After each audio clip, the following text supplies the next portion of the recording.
The gun was already at Raphael's temple when Liana realized she'd made a terrible mistake. Not the mistake of challenging him in the restaurant. That had been inevitable from the moment he'd walked in with his arrogance and his insults. Not even the mistake of standing her ground when his men had surrounded her in the kitchen. No, the terrible mistake was caring whether he lived or died. 6 days ago, she hadn't even known his name. "Tell me you feel nothing," Rafael de Laurentiis had whispered on their third night together, his hand catching her wrist, her pulse betraying her with its frantic beating. "Tell me this week has meant nothing." She'd opened her mouth to lie. The words wouldn't come. Now, with her father's enforcer holding a gun to Raphael's head and 30 armed men in the parking lot, those unspoken words felt like prophecy. "Last chance, little bird," her father called from the shadows. "Come home willingly or watch him die." It had started with an insult in a seaside restaurant. Welcome back to my channel. I'm so glad you're here for today's story. Before we dive into this intense journey, drop a comment below and tell me, where in the world are you watching from? I love connecting with you all. And if you haven't subscribed yet, what are you waiting for? Hit that subscribe button because trust me, you don't want to miss what happens next. This story is going to take you on a ride you won't forget. Now, let's get back to it. The insult hung in the air like cigarette smoke. The elderly couple at table 3 stopped eating. Tommy, the cook, froze at the kitchen window, spatula suspended mid-flip. Even the jukebox seemed to hold its breath between songs. Liana should have smiled, should have nodded, and walked away. That's what smart people did when men like this decided to flex. Instead, she set the menus down with deliberate care. Sparkling it is. Because clearly, you need something with a little effervescence to compensate for your flat personality. The temperature in the room plummeted. Raphael's eyes narrowed. His men went still, the kind of stillness that preceded violence. One of them, a brick wall of a man with a broken nose, shifted forward slightly. But Raphael raised one hand, and the brick wall froze. "What did you just say to me?" Raphael's voice dropped an octave. Quiet now. Dangerously quiet. Liana's heart hammered against her ribs, but she held his gaze. "I said you need sparkling water. Should I write it down, or can you remember that without help?" A muscle jumped in Raphael's jaw. 4-3 heartbeats, nobody moved. Nobody breathed. Then Raphael laughed. It wasn't a kind sound. It rolled out of him like thunder before a storm, dark and promising destruction. "You have no idea who you're talking to, do you?" "Let me guess," Liana said, crossing her arms. "Someone important? Someone I'm supposed to be impressed by." She tilted her head. "Sorry, I left my impressed face in my other apron." One of his men, the one with silver at his temples and dead eyes, whispered urgently, "Boss, she doesn't know." "Oh, I know exactly what I'm dealing with," Liana interrupted, her voice sharp as broken glass. "Another rich guy who thinks the world spins for him, who walks into places and expects everyone to bow and scrape because that's what people do when they're scared." She leaned forward slightly. "Here's the thing, I stopped being scared a long time ago. So order your food, drink your sparkling water, and try not to choke on your ego. I've got other tables." The silence that followed was absolute.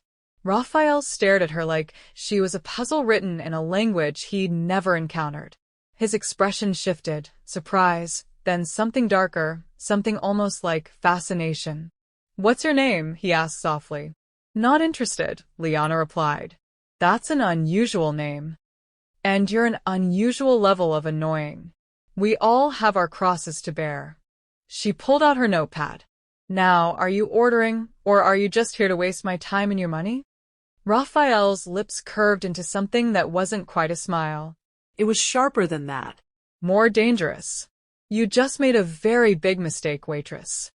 "Add it to the list," Liana said. "I'll be back with your water. Try not to insult anyone else while I'm gone." She turned and walked away, her pulse roaring in her ears, her hands trembling just slightly as she pushed through the kitchen doors. Tommy stared at her like she'd grown a second head. "Do you have any idea who that is?" "Don't care," Liana muttered, filling a pitcher with sparkling water. Her hands shook harder now that she was out of sight. What was she thinking? Why couldn't she just keep her mouth shut? "Because you're tired," a voice whispered in her head. "Tired of running. Tired of being afraid. Tired of men thinking they can treat people like dirt just because they have power." "That's Rafael De Laurentiis," Tommy hissed. "The De Laurentiis family. They own half the city's waterfront. The other half they're probably planning to own by next Tuesday." Liana's blood ran cold. De Laurentiis. She knew that name. Everyone who'd ever brushed against the underworld knew that name. "He's a mafia boss, Liana. Not just connected, he runs things. And you just..." Tommy made a gesture like an explosion. Verbally eviscerated him in front of his crew. Her stomach dropped. "I didn't know." "That's not going to matter when..." The kitchen door swung open. Raphael stood in the doorway, backlit by the dim restaurant lights, looking like some dark angel sent to deliver judgment. "You and I," he said, his eyes locked on Liana, "are going to have a conversation." Tommy vanished behind the industrial refrigerator. Liana lifted her chin, even as every instinct screamed at her to run. "I'm working." "Not anymore." Raphael stepped into the kitchen. "Not until you explain to me why a waitress in a nothing restaurant just spoke to me like I'm nobody." "Because you were acting like one," Liana shot back. "And this is my workplace. You don't get to order me around here." Something flickered across Raphael's face. Surprise again, yes, but also something else. Something that looked almost like respect. "What's your name?" he asked again, softer this time. "Why do you care?" "Because in my entire life, no one has ever..." He paused, seeming to search for words. "You either have a death wish, or you're the bravest person I've ever met. I haven't decided which." Neither, Liana said. "I just don't have patience for bullies." The word hung between them like an accusation. Raphael's expression darkened. For a moment, Liana thought she'd gone too far. That he'd snap, that violence would finally arrive. Instead, he stepped closer, close enough that she could smell his cologne, something expensive and woodsy that probably cost more than her rent. "What's your name?" Each word deliberate.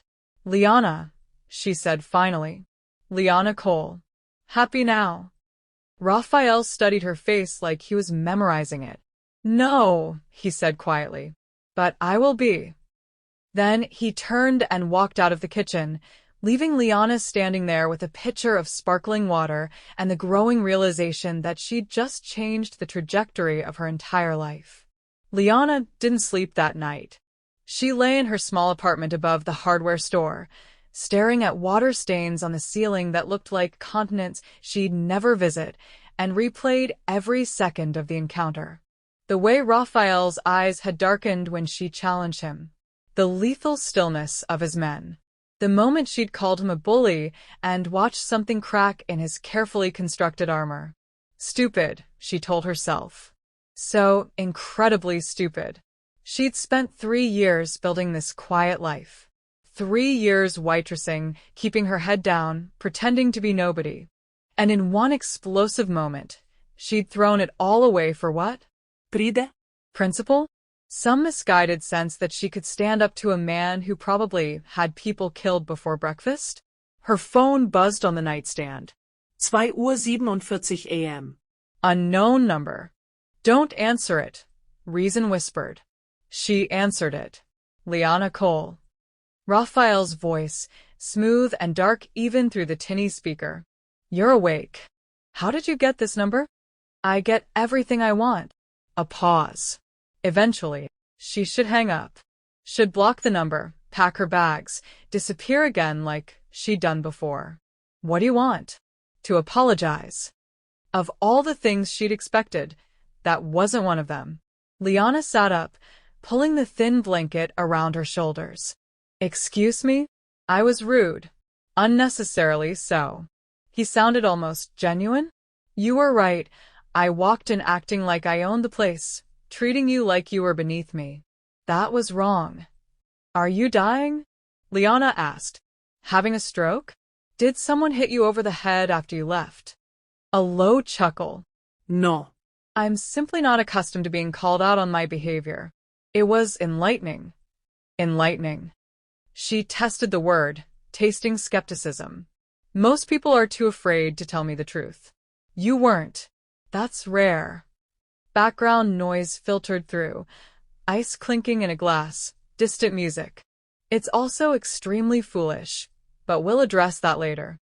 There won't be a later, Liana said firmly. You apologized. Great. We're done. Are we? His voice dropped lower, intimate in a way that made her skin prickle. Because I don't think we are, Liana Cole. I think we're just beginning. She ended the call, her heart racing. He came back the next night. Liana spotted him immediately, impossible not to when he commanded attention like gravity commanded planets. Same corner booth. Same dark suit, though this one was charcoal instead of black. Only 2 men with him this time, and they took a different table, giving him space. Giving them space. Her coworker, Jenna, grabbed her arm. That's him, isn't it? The guy from last night? Tommy told everyone about it. Said you basically signed your death warrant. Tommy's a drama queen, Liana muttered, but her palms were sweating. Want me to take his table? Yes. God, yes. No. I've got it. She walked over, notepad in hand, professional mask firmly in place. Welcome back. What can I get you? Raphael looked up, and something in his expression made her breath catch. Not anger. Not menace. Something softer, almost tentative. Your recommendation, he said simply.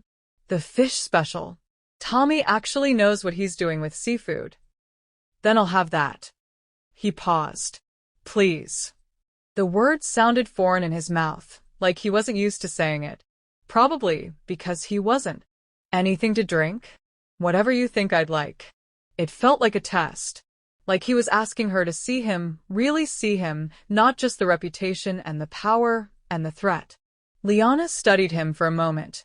The expensive watch, the perfectly tailored suit, but also the faint shadows under his eyes, the tension in his shoulders. Whiskey, she decided. Neat. Not the top shelf stuff, the middle shelf. The one that remembers where it came from. Something flickered across his face. Surprise. Recognition. You're perceptive. I'm a waitress. Reading people is survival. She turned to leave.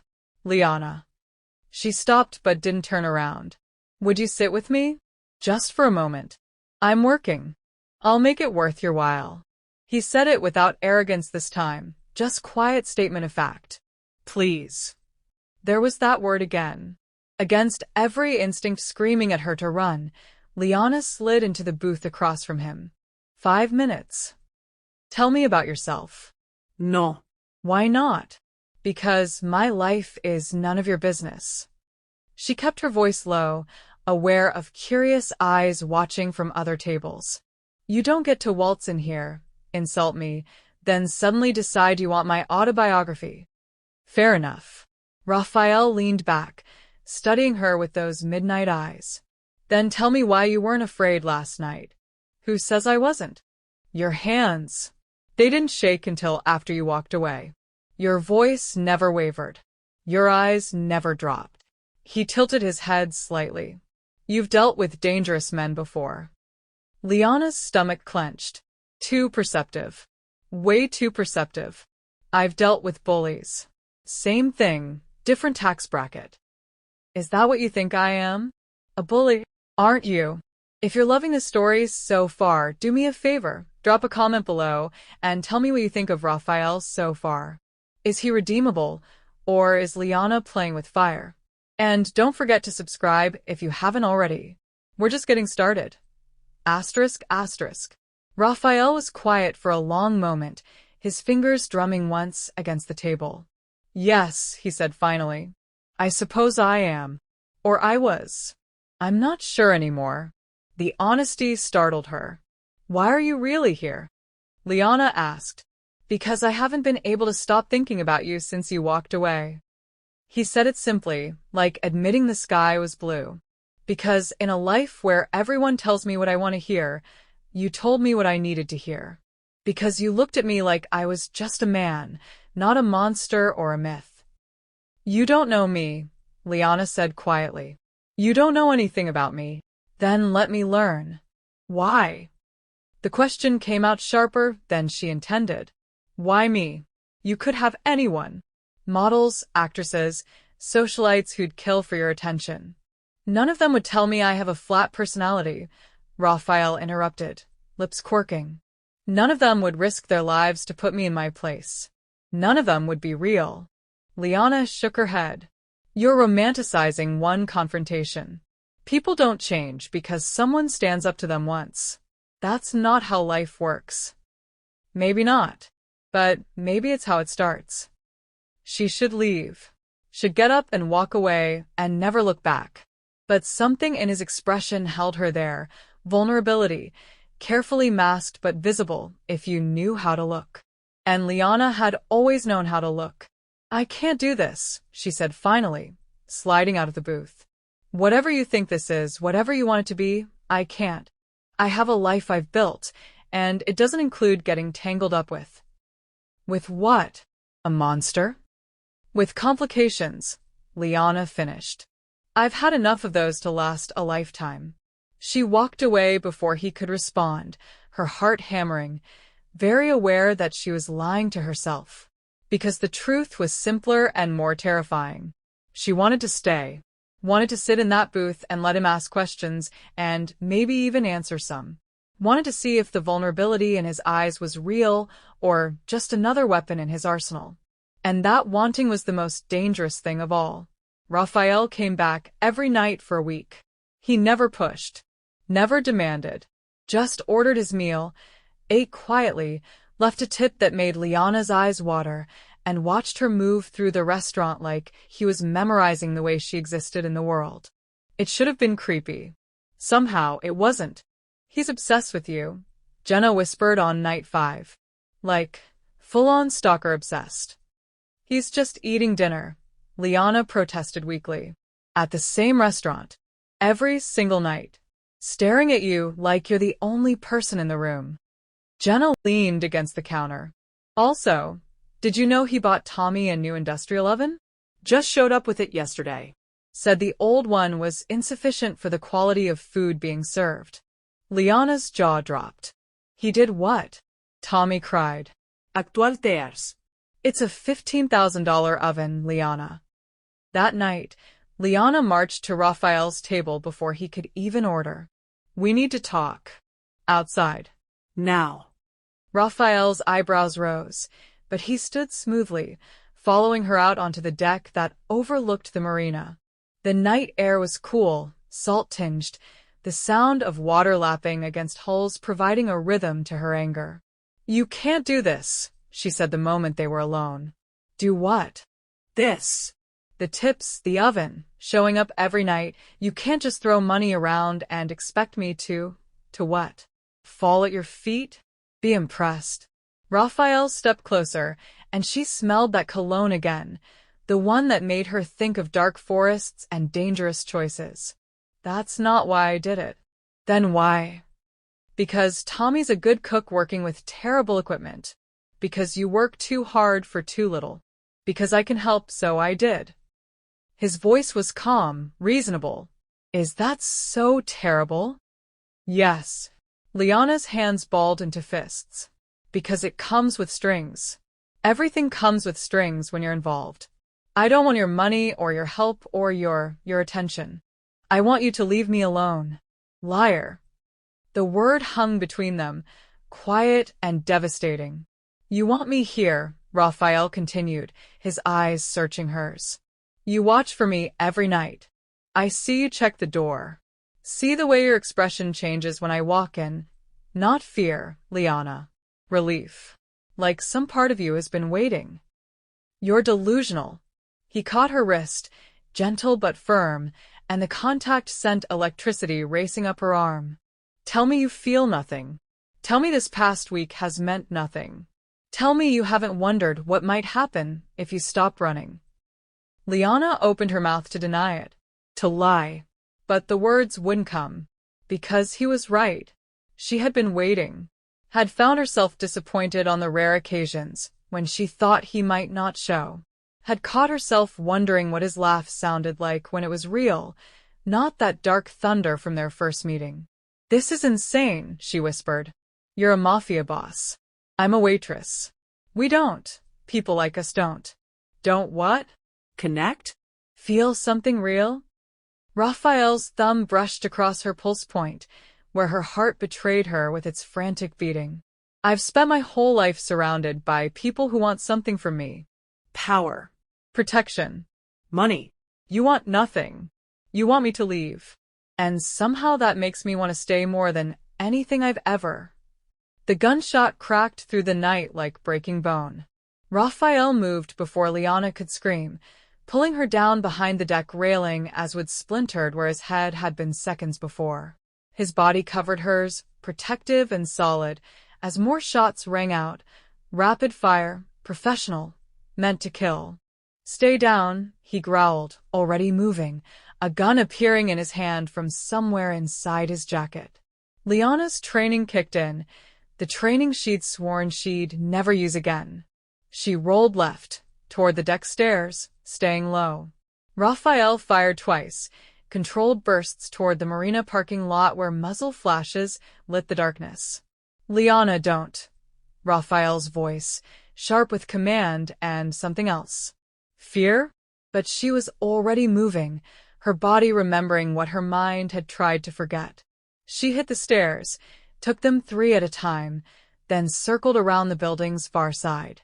From this angle, she could see them, 3 men, professionals by their positioning, using cars for cover. One of them turned and froze. Asterisk Liana? Asterisk. The voice was familiar, dragging hooks through her memory. Liana fucking Cole? No. Oh God, no. The man stepped into a pool of light, and Liana's world tilted.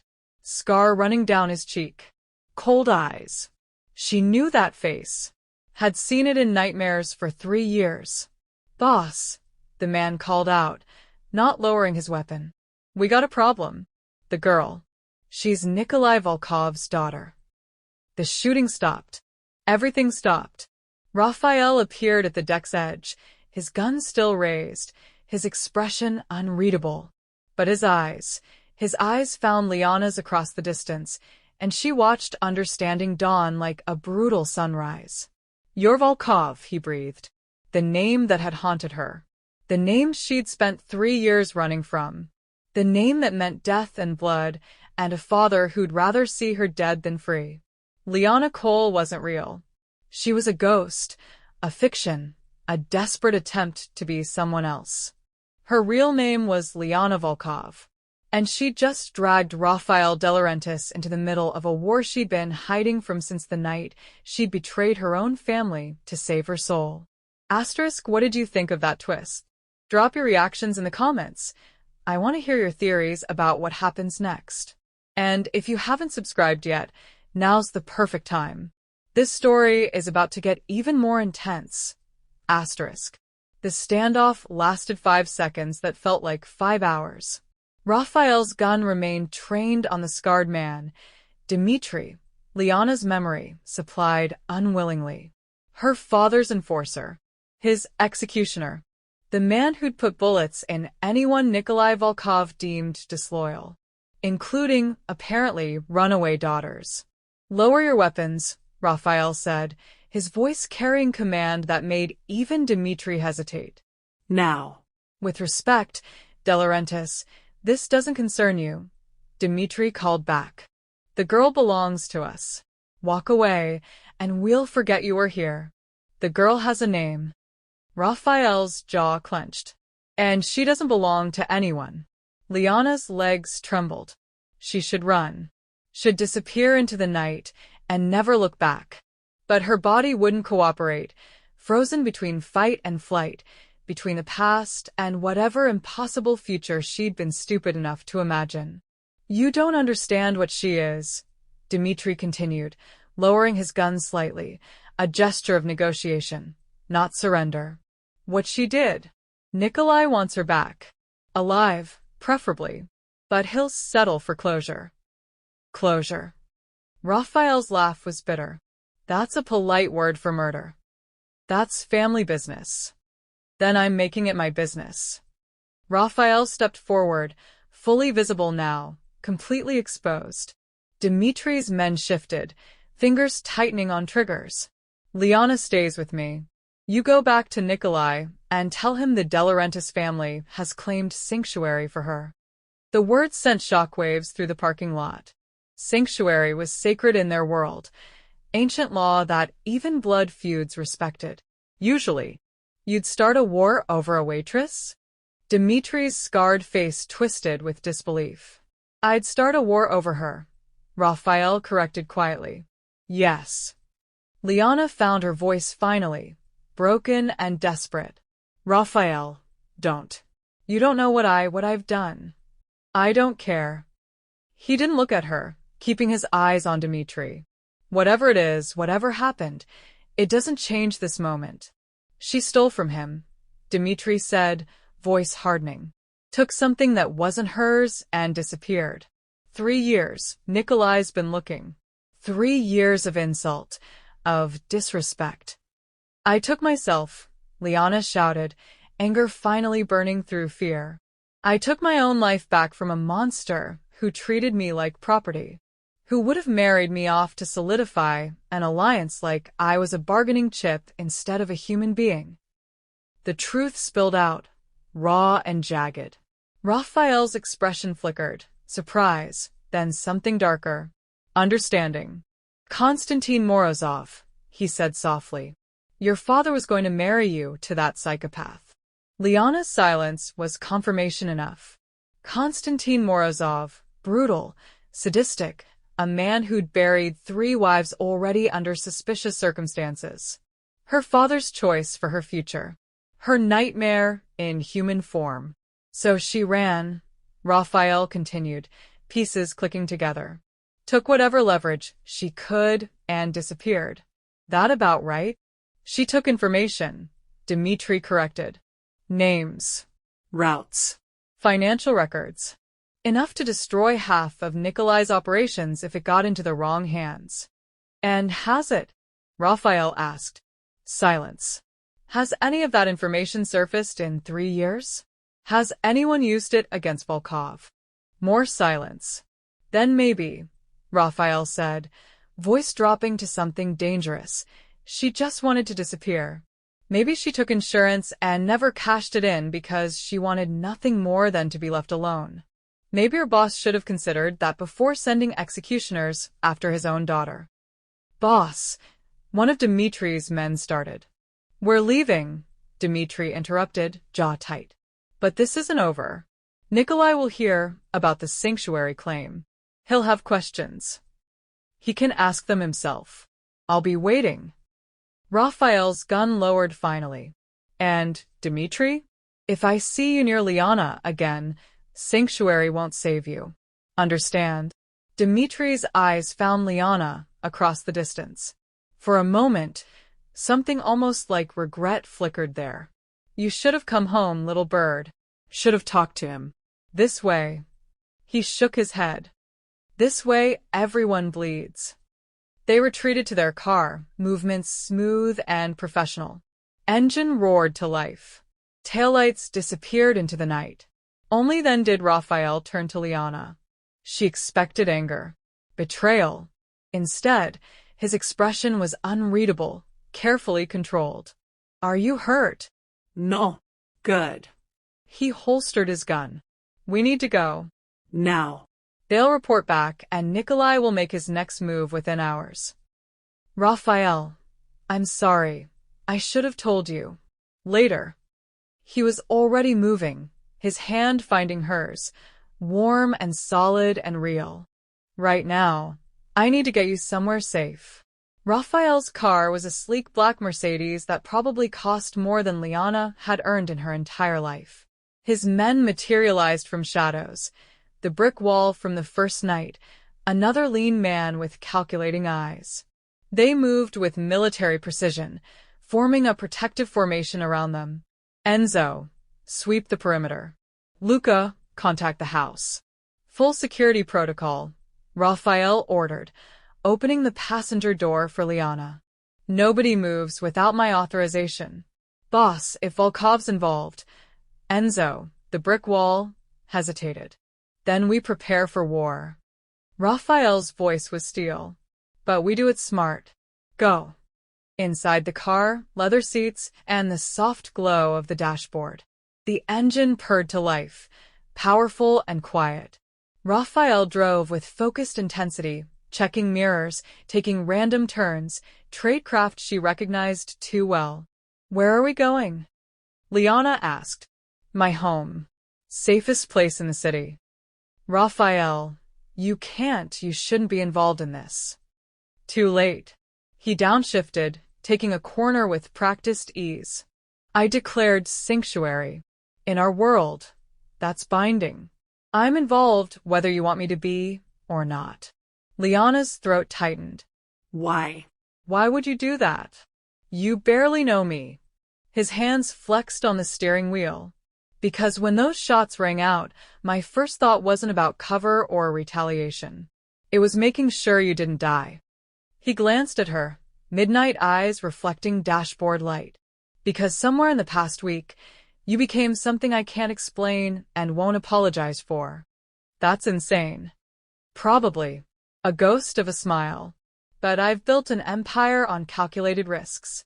And you, Liana Volkov, are the first risk that's ever felt like it might actually be worth taking.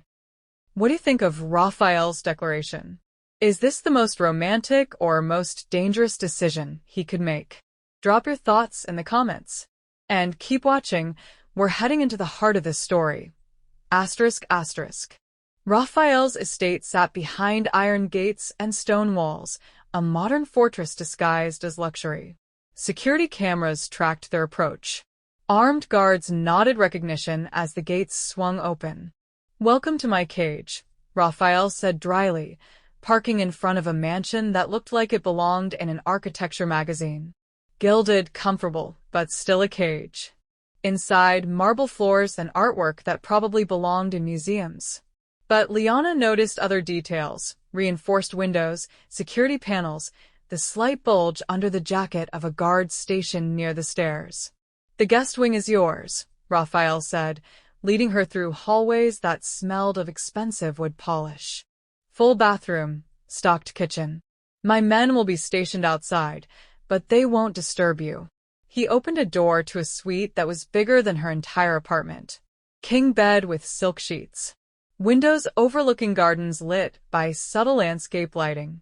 Raphael. You need rest. We'll talk in the morning. He turned to leave. Wait. The word escaped before Liana could stop it. Stay. Please. Just for a minute. He paused, something vulnerable crossing his face. That's a dangerous request. Everything about this is dangerous. Raphael closed the door, leaning against it, maintaining distance. Tell me the truth. All of it. So she did. The words tumbled out in fragments. Her mother's death when she was 12. Nikolai's increasing paranoia and brutality. The way he'd shaped her into a perfect Mafia princess, ornamental and obedient. The day he'd announced her engagement to Constantine without asking, without caring that she'd heard stories of what happened to Constantine's wives. I was 21, Liana said, voice hollow. He showed me pictures of the wedding venue. Told me I should be grateful for such a powerful match.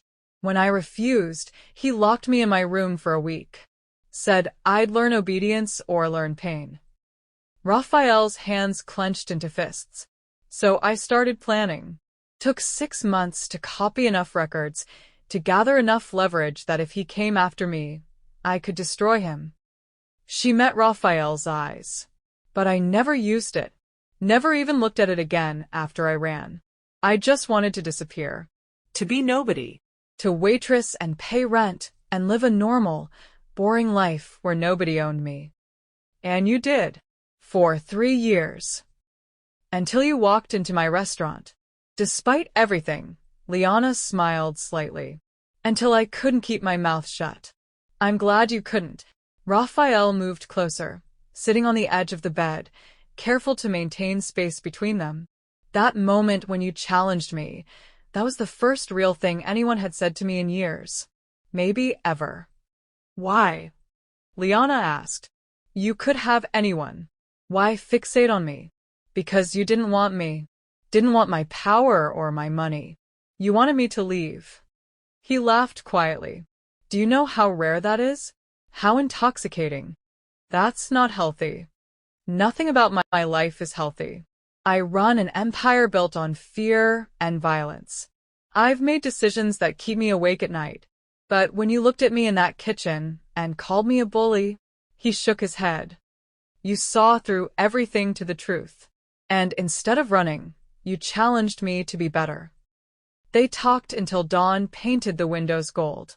Raphael told her about his father's death when he was 19, how he'd inherited an organization at war with itself. The brutal consolidation. The enemies he'd made. The loneliness of command. Everyone sees the power, he said quietly. Nobody sees the cost. Liana told him about small rebellions, sneaking books her father forbade, teaching herself languages, dreaming of universities and freedom. I used to pretend I was somebody else. Somebody normal. Funny how that pretending became real. Is that what you want? Normal? I don't know anymore. She looked at him, this dangerous man who declared war to protect her. A week ago, yes. Now. Now I'm sitting in a Mafia boss's mansion at dawn, telling him my secrets, and it doesn't feel wrong. It feels like the first honest thing I've done in 3 years. Raphael's hand found hers, fingers intertwining. I should let you rest. Stay. The word came easier this time. Please. Something shifted in his expression. Hunger, carefully controlled. Liana, if I stay. I know. She did. Could feel the tension between them like a living thing. I'm asking anyway. He stood, and for a moment she thought he'd leave. Instead, he moved to the window, looking out at gardens still wrapped in morning mist. Your father will come. Maybe not today, maybe not tomorrow, but he'll come with everything he has. I know. This could destroy both our families, could reshape the entire city's underworld. I know that too. Raphael turned, backlit by rising sun, shadows playing across his face. I should send you away. Put you on a plane to somewhere Nikolai would never find you. Give you money, protection, and a new identity. That would be the smart play. Liana's heart sank. But I'm not going to. He crossed to her in 3 strides, cupping her face in hands that had ordered deaths but held her like she was something precious. I'm going to be selfish. I'm going to keep you here, protect you myself, and probably start the war your father's been itching for. And I'm going to do it because somewhere in the past week, you became the thing I didn't know I'd been missing. Raphael. He kissed her. It wasn't gentle, wasn't careful. It was weeks of tension and denied want, the collision of 2 people who'd spent their lives running from connection finally surrendering to it. Liana's hands fisted in his shirt, pulling him closer, and he groaned against her mouth, control fracturing. When they broke apart, both breathing hard, Raphael pressed his forehead to hers. This is a terrible idea. The worst, Liana agreed. Could get us both killed. Probably will. Don't care. He kissed her again, softer this time. I've spent my entire life making smart decisions. Calculated. Safe. And I've been miserable. You walked into my world and set it on fire, Liana. I'm not letting that go. A knock at the door shattered the moment. Boss. Enzo's voice, urgent. We have a situation. Raphael pulled back, jaw tightening. What kind of situation? Nikolai Volkov is at the gates, with 30 men and a white flag. Liana's blood ran cold. A parley. Or a trap.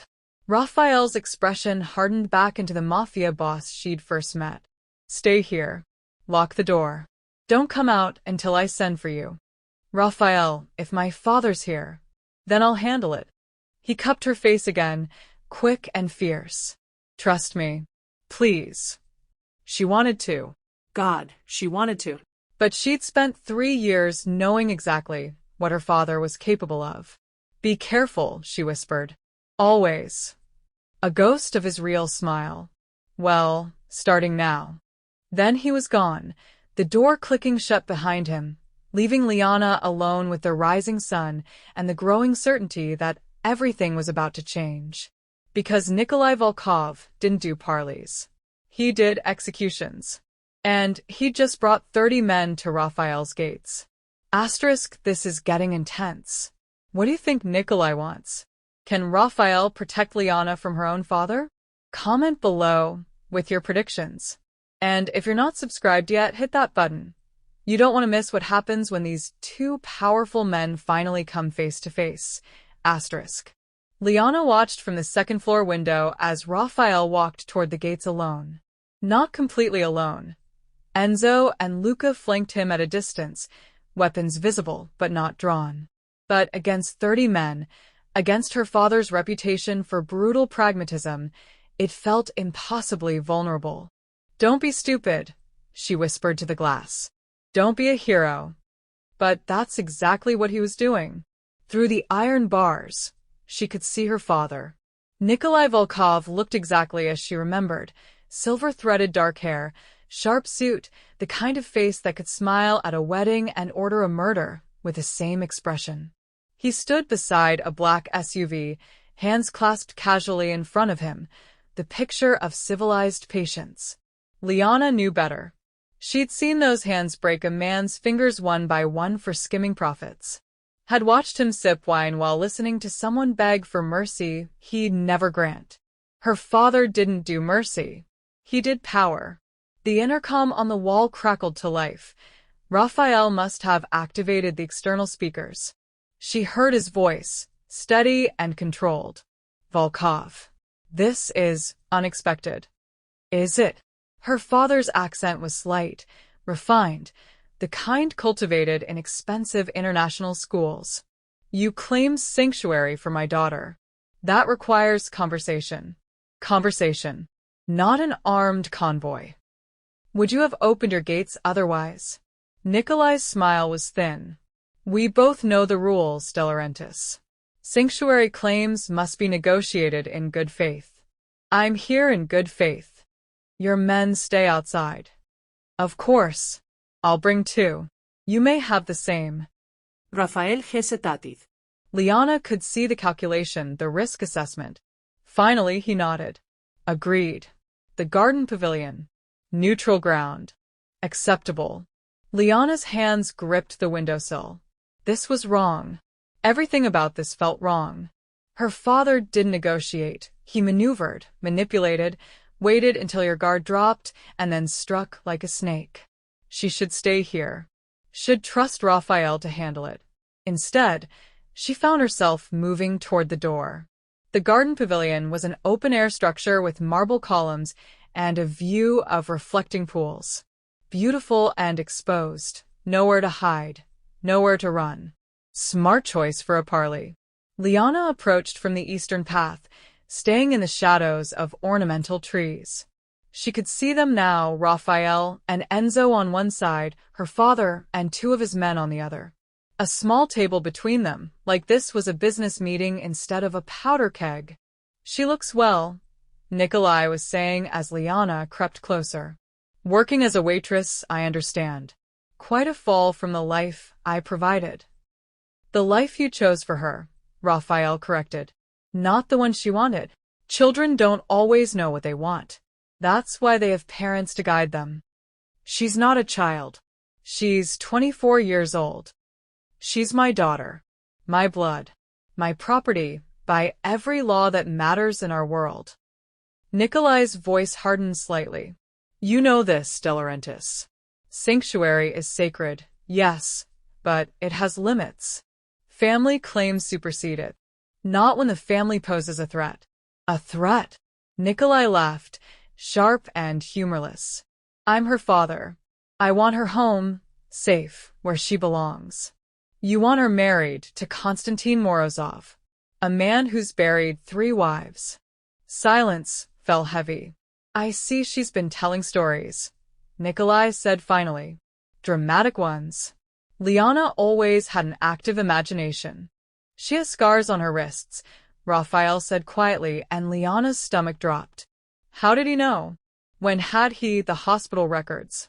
He'd accessed her hospital records from 3 years ago, when she checked in under a fake name after her father's men had restrained her too roughly. From restraints. From being held against her will. Discipline isn't abuse. It is when the person is an adult who has every right to make her own choices.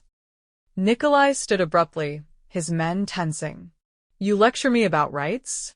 You, who runs this city through fear and violence. How many people have you disciplined, De Laurentiis? How many fathers have buried children because of your decisions? Too many, Raphael said, not flinching. Which is why I recognize what you're doing. Why I won't let it continue. You won't let it? Nikolai's control cracked, showing the rage beneath. You think you can keep her for me? You think your gates and your guns and your pretty words about sanctuary mean anything against a father's right to his child? When that father treats his child like property. Yes. Nikolai's hand moved. It was subtle, just a shift, a gesture that could have been nothing. But Liana saw it. Recognized it. The signal.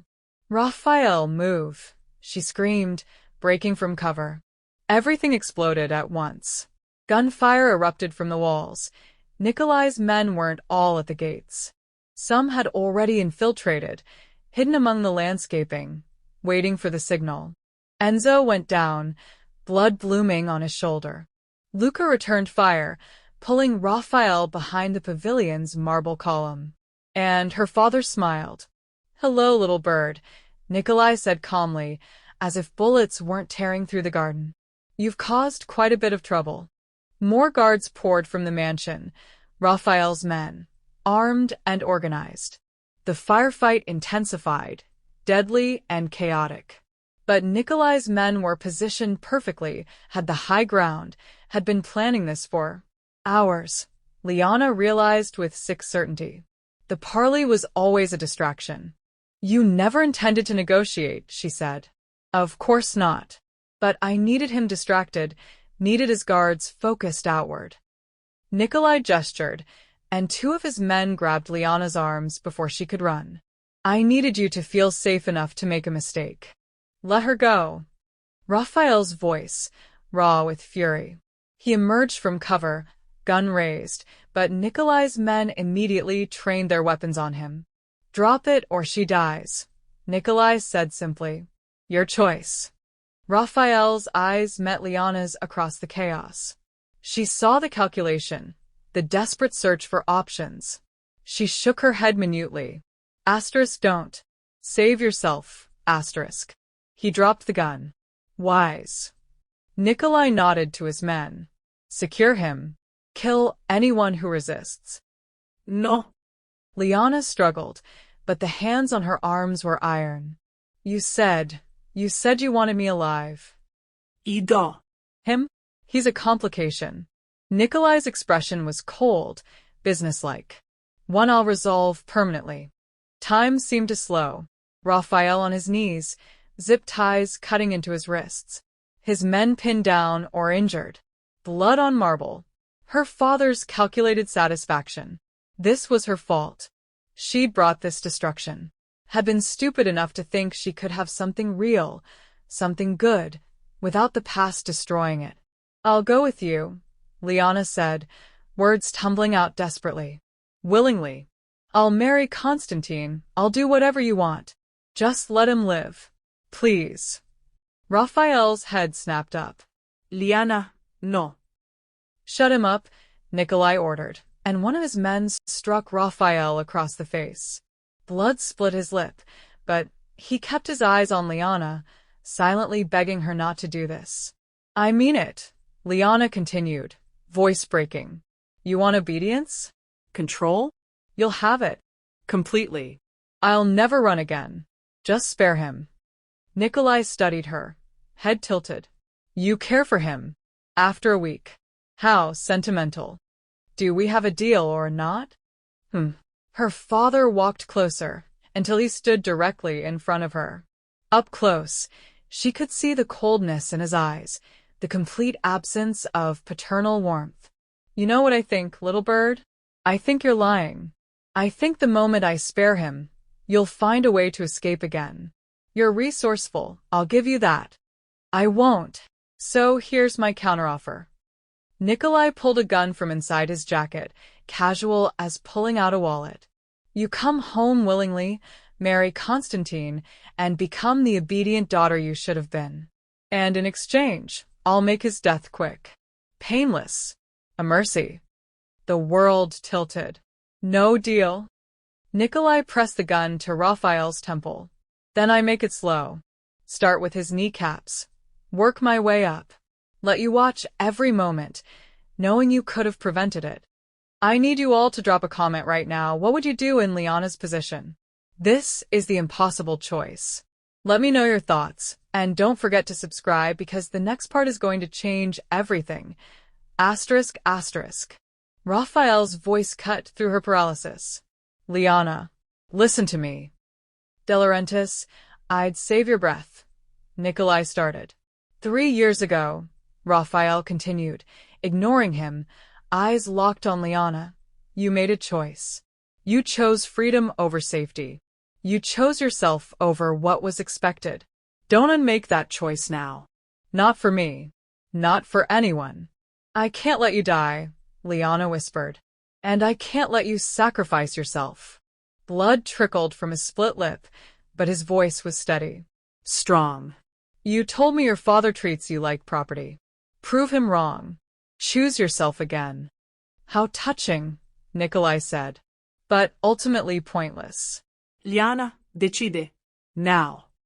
Her mind raced. There had to be a way out. Some option she wasn't seeing. But her father had planned too well, had anticipated too much. Wait. The insurance. 3 years ago, when she'd run, she'd taken information. Names, routes, financial records. Everything needed to destroy her father's empire. She'd hidden it, never looked at it again, told herself she'd never use it. But she'd never destroyed it either. I'll go with you, Liana said slowly. On one condition. Nikolai's eyebrow raised. You're not in a position to negotiate. You let Raphael and his men live. All of them. And you never touch them again. She straightened, meeting her father's eyes. Or I activate the kill switch. Silence. What kill switch? But something flickered in Nikolai's expression. Uncertainty. The one I created 3 years ago. All your financial records, all your routes, all your dirty secrets, automatically sent to every rival family, every law enforcement agency, every journalist who'd love the story. She was bluffing about the automatic part, but he didn't know that.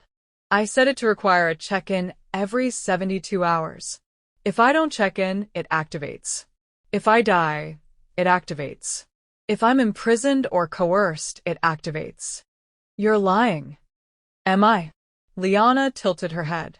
3 years, and you've heard nothing. Because I didn't want to use it. Didn't want to destroy you, just wanted to be free. But you forced my hand. So, here's the new deal, Raphael lives. His men live. You leave us alone. And I check in every 72 hours like I have been. Or, she smiled, cold and sharp. You lose everything. Nikolai's jaw clenched. If this information existed, I would have found it. You found nothing because I hid it perfectly. Because you taught me how. The truth in that statement. Every precaution you drilled into me, every security protocol, I used them against you. The question is, Are you willing to bet your entire empire that I'm bluffing? The gun at Raphael's head wavered slightly. 60 seconds of silence. It stretched like broken glass, sharp and dangerous. Nikolai's men shifted uncomfortably. Even they could sense the calculation happening, the risk assessment. Finally, Nikolai lowered the gun. You've grown claws, little bird. There was something almost like pride in his voice, twisted and wrong. I underestimated you. You always did. But understand this. He stepped closer, voice dropping to something intimate and threatening. A kill switch means you're never free. You'll check in every 72 hours for the rest of your life, always looking over your shoulder, always knowing that one missed check-in could destroy everything. That's not freedom. That's a different kind of cage. Maybe, Liana said, but it's my cage. My choice. Not yours. Nikolai studied her for a long moment, then nodded slowly. Your terms are acceptable. For now. But Liana? His smile was cold. Constantine is still waiting. Still interested. And 72 hours is a long time for accidents to happen. For things to change. Is that a threat? It's a promise. You've bought time, not safety. He gestured to his men. We're leaving. Release De Laurentiis. Raphael was freed roughly, stumbling as the zip ties were cut. He immediately moved to Liana, hands cupping her face, checking for injuries. Are you okay? I should be asking you that. Later. He pulled her close, and she felt his heart hammering against her cheek. Right now, I just need to. Boss, Luca called out, blood-stained but alive. Enzo needs medical. Took one in the shoulder. Get him to the hospital. Private wing. Raphael's voice shifted back to command mode, but his arms stayed around Liana. Sweep the entire property. I want to know how they got in, and I want those holes sealed within the hour.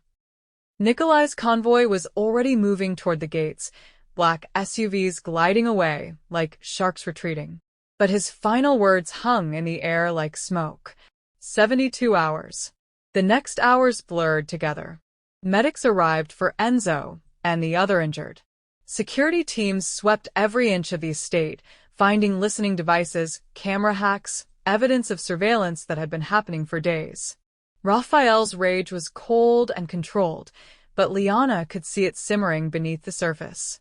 He played me, Raphael said finally, standing in his office as reports came in. Made me think the threat was at the gates while his men were already inside. Amateur mistake. It wasn't your fault. It's exactly my fault. He slammed a hand on his desk, making Liana jump. I was distracted. By you. By wanting to protect you so badly that I ignored basic security protocols. Men got hurt because I was too busy feeling something to think clearly. The words hit like a slap. So, what are you saying? Raphael turned, and the distance in his eyes made her stomach drop. I'm saying your father was right. This, us, it's a liability. One I can't afford. Raphael. You should leave. Tonight. I'll arrange transport to wherever you want to go. New identity, new life, enough money that you'll never worry about anything. You check in your 72 hours remotely, and you disappear. No. Liana, this isn't a negotiation. I said no. She crossed her arms, that stubborn fire he'd first seen in the restaurant blazing back to life.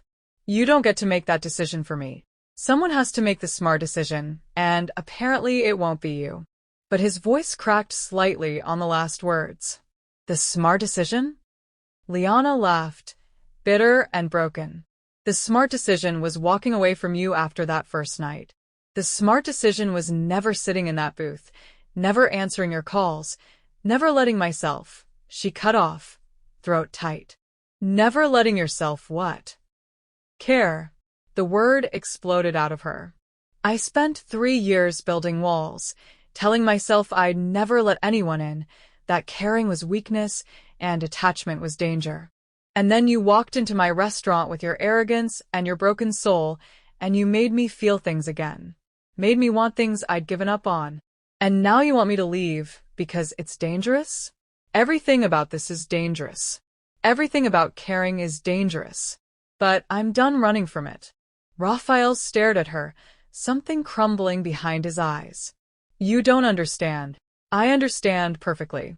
You're scared. She stepped closer. You've spent your whole life in control, making calculated decisions, keeping everyone at arm's length. And I terrify you because you can't control this. Can't control what you feel or how it makes you vulnerable. Yes. The admission came out raw. You terrify me, because when that gun was at my head, all I could think was that you'd sacrifice yourself to save me. That you'd throw away everything. Your freedom, your life, your future, for someone you've known a week. And I can't, his voice broke. I can't be responsible for that. Can't be the reason you walk back into that cage. Liana closed the distance between them, taking his face in her hands the way he'd done for her so many times. You're not responsible for my choices. They're mine. And I choose this. I choose you, even knowing it's complicated and dangerous and possibly insane. Because for the first time in 3 years, I feel alive instead of just surviving. Liana. And you know what else? She smiled through tears she hadn't realized were falling. I think you feel the same way. I think you're just as terrified and just as alive, and that's why you're pushing me away. Because it's easier than admitting that you've fallen for a runaway waitress who called you a bully and meant it. Raphael's hands came up to cover hers, and she felt them trembling. I have. Fine.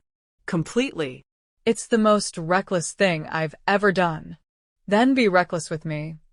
For a moment, they stood there in the wreckage of the day, two broken people who'd found something whole in each other. Then Raphael pulled her into a kiss that tasted like blood and desperate hope, like a promise and a surrender all at once. When they broke apart, he pressed his forehead to hers. Your father will come again. Harder next time. And Constantine, if he finds out you're here, if he decides he still wants you, let them come. Liana's voice was steady now, certain. We'll face it together. And if we go down, at least it'll be fighting for something real. You really are fearless, aren't you? No. I'm terrified. But I'm also done letting fear make my decisions. She kissed him again, softer this time. Besides, you declared war for me. Least I can do is stick around and help you fight it. Raphael laughed, genuine and surprised. You're insane. Probably. But so are you for wanting me. Fair point. A knock at the door interrupted them. Luca's voice. Boss, we finished the security sweep. Also, you should see this. They found Luca in the security room, surrounded by monitors showing different angles of the estate. He pulled up footage from earlier, freeze-framing on one of Nikolai's men. This one stayed behind, Luca said. Deliberate.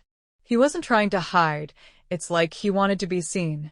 The man in the frame stood at the far edge of the property, looking directly at the camera. Then he held up a phone, showing something on the screen too small to make out clearly. But the message was obvious. Asterisk we're watching. Always, asterisk. Raphael's jaw clenched. Double the guard rotations. I want eyes on every approach, 24/7. And get me everything we have on Volkov's current operations. If we're going to war, I want to know where to hit first. Boss. Luca hesitated. Starting a war with the Volkovs, it'll destabilize the entire city. Other families will see it as opportunity, and they can try. Raphael's voice was steel. But they'll learn the same lesson Nikolai's about to learn. Some things are worth burning the world for. His eyes found Liana's across the room, and the intensity there made her breath catch. She was worth burning the world for. The thought should have terrified her. Instead, it felt like coming home. Asterisk wow. Just wow. These two are really in it now, aren't they? Drop a comment and tell me. Do you think Liana's kill switch is real, or was she bluffing? And can their love really survive what's coming? Hit that subscribe button because the next phase is going to be explosive. Asterisk. The war came quietly at first.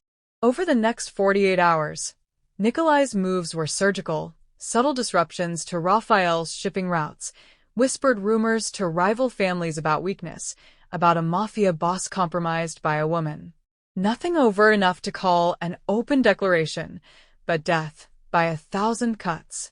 Raphael responded with equal precision. Frozen bank accounts, intercepted shipments, a carefully leaked photo of Nikolai's second-in-command meeting with federal investigators, fabricated, but convincing enough to sow distrust. They were circling each other like wolves, testing, probing, waiting for the opening that would end it. Liana watched from inside Raphael's fortress, checking in with her kill switch every 12 hours now instead of 72, a psychological game with her father, reminding him the sword still hung over his head. But the cage walls felt closer each day, even with Raphael beside her at night, even with his whispered promises that they'd find a way through this. "You should eat something," Raphael said, appearing in the doorway of what had become their shared suite. 3 days, and they'd stopped pretending about separate rooms. "You've barely touched food since. Since my father tried to kill you?" Liana finished. "Yeah, it's affected my appetite." He crossed to her, pulling her away from the window where she'd been watching the gates like a sentry. "We're going to end this. I have a plan." "What kind of plan?" "The kind that requires trust." Raphael's eyes were serious, almost afraid. "And, before I tell you, I need to know something. The kill switch, is it real?" Liana hesitated. She'd been asking herself the same question. "I copied the files 3 years ago. Hid them in encrypted cloud storage with automatic protocols. But the automatic distribution part?" She shook her head. "I was bluffing. If something happens to me, the files just sit there. Useless." "So your father calls your bluff. You have no leverage." "Right. And Constantine?" Raphael's voice tightened on the name. "If he decides to push the marriage, to claim some ancient right to you, then I activate it manually. Destroy my father. Burn it all down." She met his eyes. "But that makes me no better than him. Uses the same weapons, the same brutality. I'd win, but I'd lose myself." Raphael was quiet for a long moment. Then, what if there was another way? One that didn't require you to become what you hate, but still gets you free. "I'm listening." He pulled out his phone, showing her a series of documents. Financial records, shipping manifests, names and dates and numbers that painted a damning picture. "For the past 2 days, while we've been playing chess with your father, I've been gathering something better than leverage. Evidence. Real, actionable evidence of Nikolai's operations. Nothing that implicates you. I made sure of that. But enough to put him away for 30 years if it reaches the right people." Liana's breath caught. "How did you? I have resources your father doesn't know about. People inside his organization who are tired of his brutality, who see what he's becoming." Raphael's expression was grim. "Some of them have daughters, too. They understand what you ran from. You're talking about turning him over to the authorities. I'm talking about giving you real freedom. Not a kill switch that chains you to checking in forever, not a stalemate where you're always looking over your shoulder. Actual freedom, where your father can't touch you because he's behind bars." It was perfect. Too perfect. There's a catch. Always is. Raphael set his phone down. "The moment this evidence goes public, it starts a power vacuum. Your father's organization will fracture.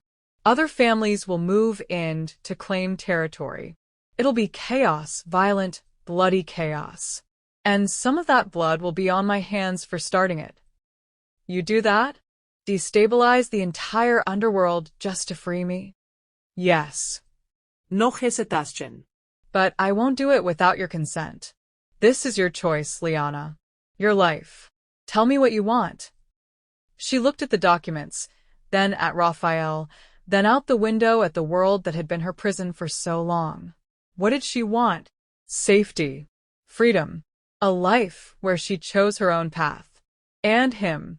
God help her, she wanted him. Do it, she said finally. Send the evidence. Let my father face justice for everything he's done. Raphael pulled her close, kissing her forehead. Once this starts, there's no going back. Good. I'm tired of looking back anyway. They coordinated the release for midnight. Maximum media impact. Minimum time for Nikolai to respond. Raphael had contacts at the FBI, at major newspapers, at international law enforcement agencies. The evidence would hit everywhere simultaneously, too widespread to suppress. At 11:45 p.m., Liana's phone rang. Unknown number. She knew who it was before answering. Hello, little bird. Her father's voice was calm, almost pleasant. Having a nice evening? How did you? Please.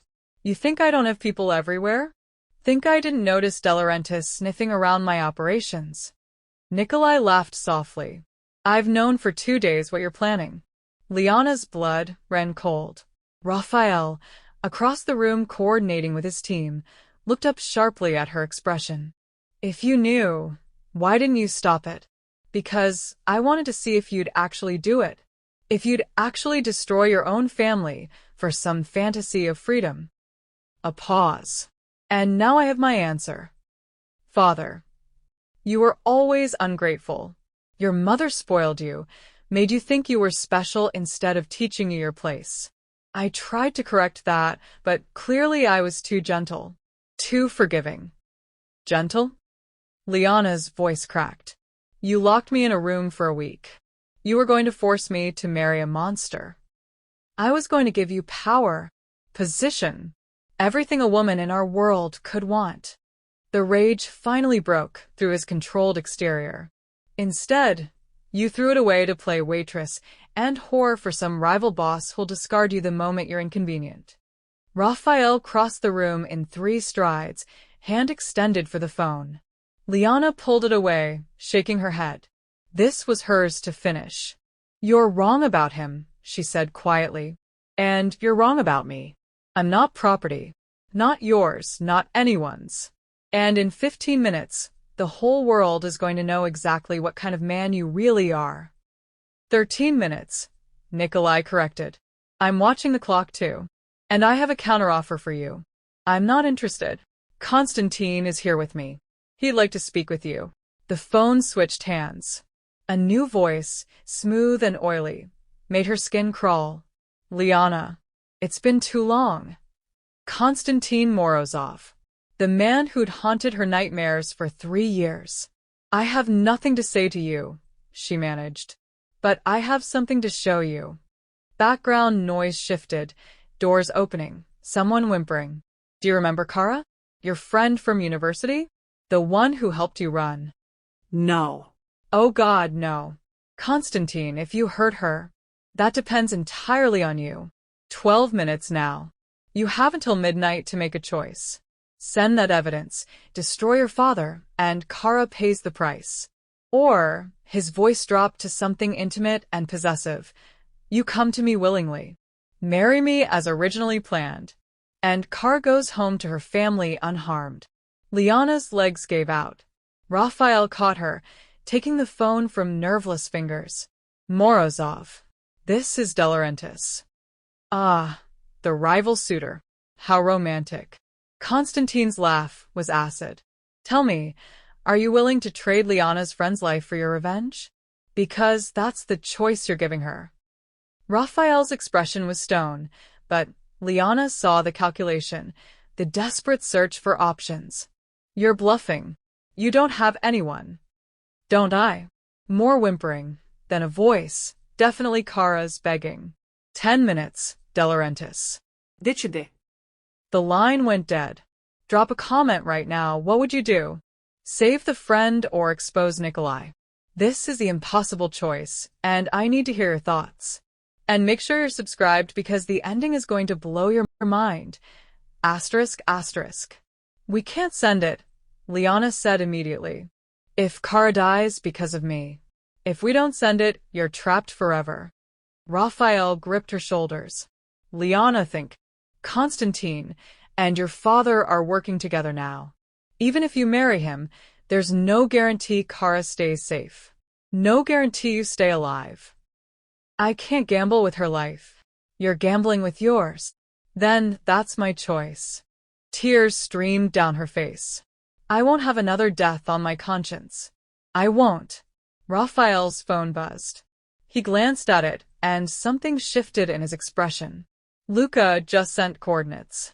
A warehouse on the North Docks. That's where they're holding her. How does he know? Because I put trackers on every one of Nikolai's men who entered this property. Insurance. Raphael was already moving, grabbing weapons from a hidden safe. 8 minutes. We can get there in 6 if we push it. That's not enough time to. Then we make it enough. He tossed her a bulletproof vest. You wanted to fight with me? Now's your chance. Liana caught the vest, mind racing. It was insane. Suicidal. They'd be outnumbered, walking into a trap with minutes to spare. She put on the vest. Let's go save my friend. The warehouse was exactly what you'd expect. Rusted metal, broken windows, the smell of ocean rot and decay. Raphael's car screeched to a stop 50 yards out, headlights cutting through fog. For men outside, Luca reported through the earpiece Raphael had given Liana. Thermal imaging shows 8 more inside, plus 3 people restrained. Your friend, plus 2 who might be hostages or might be set up. Constantine. Raphael asked. Center of the building. And boss, he's got explosives. Looks like he's wired the whole place to blow. Of course he did. Because Constantine didn't just want Liana, he wanted to break her first. New plan, Raphael said, checking his gun. I go in loud, draw their attention. You circle around back, find Kara, get her out. That's not a plan, that's suicide. It's the only play we have. He cupped her face, fierce and desperate. 3 minutes, Liana. I'll buy you 3 minutes. Make them count. Raphael. He kissed her, hard and fast, like he was memorizing the taste of her. If this goes wrong. It won't. But if it does, I need you to know. His voice cracked. Meeting you, knowing you, loving you, it's the only thing I've done in my entire life that felt clean. That felt right. You love me? Desperately. Completely. Possibly insanely. He smiled, sad and beautiful. Now go. Save your friend. Save yourself. Then he was moving, and Liana was running the opposite direction, heart hammering, every second ticking down like a countdown to oblivion. She found the back entrance, a loading dock with a broken lock. Inside, the warehouse was a maze of shipping containers and shadows. She could hear voices, Raphael's deliberate and loud as he announced himself at the front. Morozov, I'm here to negotiate. Negotiate. Constantine's voice echoed. There's nothing to negotiate. 2 minutes until evidence goes public, and your little girlfriend hasn't shown. Seems she chose revenge over friendship. Or maybe she's smarter than you think. Liana moved through the shadows, following Luca's whispered directions through the earpiece. Left. Right. 3rd container from the end. She found Kara bound to a chair, duct tape over her mouth, eyes wide with terror. 2 guards stood nearby, distracted by the commotion at the front. Liana made a choice. She stepped into the light, gun raised. Raphael had taught her to shoot during the past 2 days, emergency training that her muscle memory picked up faster than it should have. Let her go. The guard spun, weapons coming up, but Liana fired first. Center mass, just like Raphael taught her. 1 went down. The other got a shot off that went wide, and then Luca was there, appearing from another angle, taking him down. Go. Luca hissed, cutting Kara's bonds. I've got her. You need to. An explosion rocked the building. Not the whole place, just the front section where Raphael had been. No. Liana was running before she could think, back toward the main floor, toward the smoke and fire and the man she'd fallen for so impossibly fast. She found him in the wreckage, bleeding from a head wound, Constantine standing over him with a gun. Punctual, Constantine said, smiling. I do appreciate that in a woman. Time collapsed into single heartbeats. Constantine's gun. Raphael's blood. The timer on Constantine's phone showing 45 seconds until the rest of the explosives detonated. Your choice, Liana, Constantine said. Come with me now, or we all die here. Romantic in a way. Star-crossed lovers and all that. Liana raised her gun, hands steady despite the terror singing through her veins. Or option 3. I shoot you, and we all leave. You won't. Constantine's smile widened. You're not a killer. Your father tried to make you one, and you ran instead. You save people, it's your fatal flaw. Maybe. Liana adjusted her aim. Or maybe I've just been waiting for someone worth killing. She pulled the trigger. The shot went wide deliberately, hitting the phone in Constantine's hand. It exploded in sparks and plastic shards, taking the detonator with it. Constantine screamed, clutching his bleeding hand, and Raphael moved despite his injuries, sweeping Constantine's legs out from under him. They went down together, struggling for the gun. Liana moved to help, but Luca was there first, pulling Raphael back while 2 more of Raphael's men secured Constantine. It's done, Raphael said, breathing hard, blood streaming down his face but alive. Thank God, alive. Luca, the evidence. Sent. 3 minutes ago. Every agency we tagged just received everything. Luca grinned. Federal agents are probably already moving on Volkov's locations. Liana's legs gave out again. She hit her knees on the concrete, the weight of it all crashing down. 3 years of running. 3 years of looking over her shoulder. And in one night it was over. Raphael was beside her immediately, pulling her close despite his injuries. You're okay. We're okay. Gotta. Already in a car heading to a safe hospital. Luca took care of it. His hands cupped her face, gentle despite the violence they'd just survived. It's over, Liana. Your father's done. Constantine's done. You're free. The word felt impossible. Foreign. Free. Free. He kissed her forehead, her cheeks, her lips, gentle affirmations that they'd survived. No more checking in. No more running. No more cages. Sirens wailed in the distance, growing closer. Federal agents responding to the evidence drop, probably. Local police responding to the explosion. The whole world closing in, but for once, Liana wasn't afraid of it. What happens now? She asked. Raphael helped her stand, keeping her close. Now, we deal with the chaos. I'll have to answer questions about tonight, about my involvement. There'll be a power vacuum. Someone will try to fill it. The next few months are going to be complicated. Complicated, I can handle. She leaned into him, feeling his heartbeat against her cheek. As long as we handle it together. Together, he agreed. Though I should warn you, my family comes with complications too. Cousins who'll want to meet you. A grandmother who'll have opinions about everything. Sunday dinners that turn into strategy sessions. Sounds terrifying. It is. But it's also real.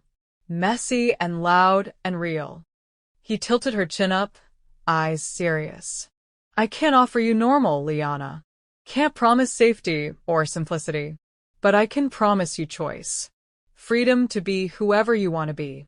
And I can promise that I'll spend every day trying to deserve the chance you took on me. Liana laughed, watery and genuine. You really are insane, you know that? We've known each other a week. A week of chaos and gunfire and near-death experiences. And you're talking about family dinners and futures like this is normal. Nothing about this is normal. But it's ours. He smiled, and it was real. Not the controlled mask he wore for the world, but something soft and vulnerable and completely Raphael. So, what do you say? Want to see where this insane, complicated, messy thing goes? She thought about the girl she'd been 3 years ago, running scared with stolen files and desperate hope.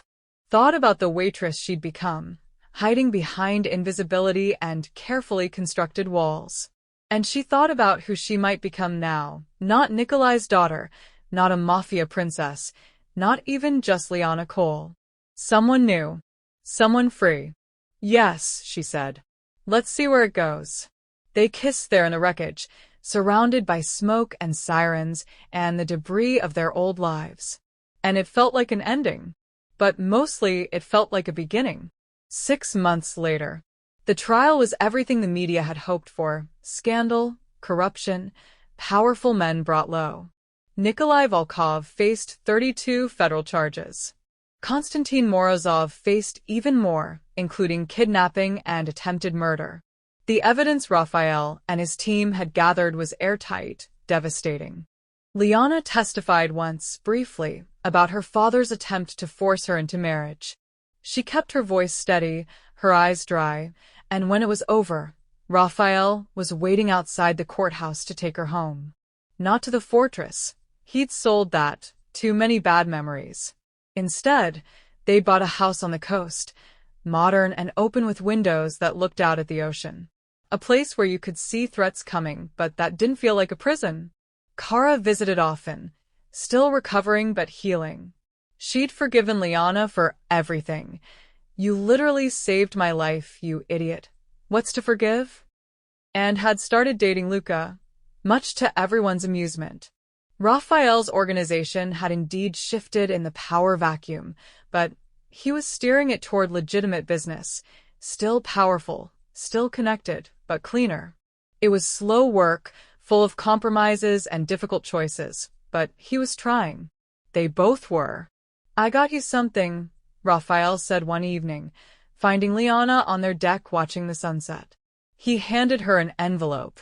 Inside was a college acceptance letter. Full scholarship. Starting next semester. You applied to universities for me? Liana looked up, torn between touched and exasperated. I provided recommendations and handled the paperwork. You earned this 3 years ago when you scored perfectly on all those entrance exams. Your dream, remember? He sat beside her, taking her hand. You spent 3 years putting your life on hold.